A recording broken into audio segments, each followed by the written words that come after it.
Last 1 year నుంచి stock మార్కెట్లో ఉన్న షేర్లన్నీ దాదాపుగా భారీ రేంజ్లో దూసుకెళ్తున్నాయి. సో ఇంకా రాబోయే కాలానికి కూడా ఇవి భారీగా పెరిగే అవకాశం ఉందన్నమాట. అటువంటి అద్భుతమైన స్టాక్స్ గురించి మనం తెలుసుకునే ముందు ఛానల్ని లైక్ చేయండి, సబ్స్క్రైబ్ చేయండి. Thank you. అందులో మొదటిది వచ్చేసరికి వొడాఫోన్ ఐడియా షేర్ అనమాట. లాస్ట్ 1 ఇయర్లో వొడాఫోన్ ఐడియా షేర్లు భారీగా లాభపడి ప్రజెంట్ 13.55 రూపాయల దగ్గర ట్రేడ్ అవుతుంది. ఇవి లాస్ట్ 1 ఇయర్లో 96% గెయిన్ అయిందనమాట. అంత లాసుల్లో ఉన్నా కానీ వొడాఫోన్ ఐడియా మంచిగా పర్ఫామ్ చేసింది అనేది మనకు అర్థమవుతుంది. ఇప్పుడు వాళ్ళు కొత్తగా 18,000 కోట్లతో ఇంకా ఈ బిజినెస్ని విస్తరించడానికి ప్రయత్నిస్తున్నారు. 18,000 కోట్లు నిధులు సేకరించారు. సో ఫ్యూచర్లో ఈ షేర్ వాల్యూ ఇంకా భారీగా పెరిగే అవకాశం ఉంది. సో ఇప్పుడు మీరు ఎంట్రీ తీసుకోవాలనుకుంటే ఈ వీక్లో ఆర్ నెక్స్ట్ వీక్లో ఈ వొడాఫోన్ ఐడియాలో ఎంట్రీ తీసుకోవచ్చు. బెస్ట్ మిడ్ క్యాప్ స్టాక్స్లలో జస్ట్ డయల్ కంపెనీ ఒకటి. సో ఇది లాస్ట్ 1 ఇయర్లో దాదాపు 75% రిటర్న్స్ ఇచ్చిందనమాట. సో ఒక మిడ్ క్యాప్ కంపెనీ 75% రిటర్న్స్ అంటే ఇట్స్ వెరీ హై అనమాట. సో దీనికి ఫ్యూచర్ ఉందనేది నా ఒపీనియన్. ఇప్పుడు దాదాపుగా లాస్ట్ 1 మంత్ నుంచి ఫాల్ అవుతుంది. సో ఇప్పుడు ఈ ఫాల్లో కొనుక్కుంటే నెక్స్ట్ రాబోయే కాలానికి మీరు మీ స్టాక్ ద్వారా లాభాలు పొందడానికి అవకాశం ఉంటుందన్నమాట. సో బ్యాలెన్స్ షీట్ కూడా వెరిఫై చేశాను. ఇది వన్ ఆఫ్ ద బెస్ట్ కంపెనీగా చెప్పవచ్చు. ఈ మధ్యకాలంలో భారీగా పెరిగిన స్టాకులలో జాండ్వాలాస్ ఫుడ్ ఒకటి.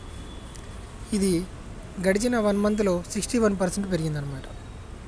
జస్ట్ 30 డేస్లోనే 61% పెరిగిందంటే ఇది హై రేంజ్ అనమాట. దాదాపుగా 1 ఇయర్లో 300-400% కూడా పెరిగింది. సో ఇది ఒక మంచి స్టాక్గా చెప్పుకోవచ్చు. సో బ్యాలెన్స్ షీట్ వెరిఫై చేసి మీకు ఒకవేళ నచ్చితే ఇందులో ఎంట్రీ తీసుకోవచ్చు అనమాట. సో ఇంకా అప్ అండ్ డౌన్ సర్క్యూట్స్ కొడుతూనే ఉంది. సో ఈ ఎంట్రీ తీసుకోండి.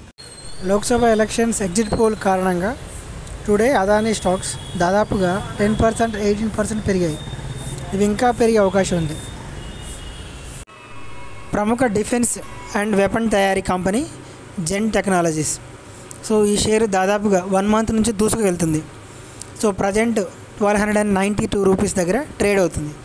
సో ఇది ఒక ట్రేడింగ్ సెషన్ 1 డేలోనే 10% అనమాట. అప్రాక్సిమేట్లీ 10% గెయిన్ అయింది. ఇంకా దీనికి భారీ ఫ్యూచర్ ఉందన్నమాట. 1 ఇయర్లో ఇది 200% గెయిన్ అయినా ఆశ్చర్యం లేదు. దాదాపుగా ఇప్పుడున్న 1200 షేర్ వాల్యూ కాస్త 3000కి కూడా టచ్ అవ్వచ్చు అనమాట.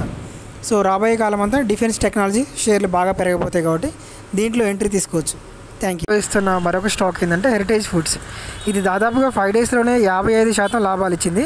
ఇంకా ఫ్యూచర్లో ఇది అందకుండా ముందుకు వెళ్ళిపోవచ్చు. సో అందువల్ల ఈ స్టాక్లో ఎంట్రీ తీసుకోవడం అనేది మంచి ఆలోచనగా చెప్పవచ్చు. ఎందుకంటే సెంట్రల్ గవర్నమెంట్లో కూడా చంద్రబాబు మంచి రోల్ ఉంది కాబట్టి ఇంకా ఈ స్టాక్ భారీగా పెరిగే అవకాశం ఉంది.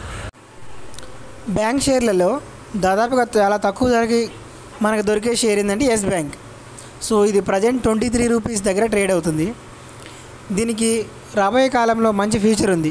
ఈ 23 రూపీస్ దగ్గర ప్రజెంట్ ట్రేడ్ అవుతుంది కదా. సో ఇది నెక్స్ట్ 1 ఇయర్ లోపు దాదాపుగా 40 రూపీస్కి రీచ్ అవ్వచ్చు అనమాట. సో అందువల్ల మీరు ఎస్ బ్యాంక్లో ఎంట్రీ తీసుకోవడం అనేది ఒక బెస్ట్ ఆప్షన్గా నేను చెప్తున్నాను. గతంలో ఉన్న బ్యాడ్ లోన్స్ అన్నీ క్లియర్ చేస్తూ ఎస్ బ్యాంక్ ముందుకు కొనసాగుతుంది. సో ఇందులో ఎంట్రీ తీసుకోవచ్చు. అండ్ మీరు ట్రేడింగ్ చేయడానికి మంచి అకౌంట్ ఏంటంటే ఏంజల్ వన్ అకౌంట్. సో దీన్ని నేను కామెంట్ సెక్షన్లో పెట్టాను, అక్కడ క్లిక్ చేసి డౌన్లోడ్ చేసుకోండి. Thank you.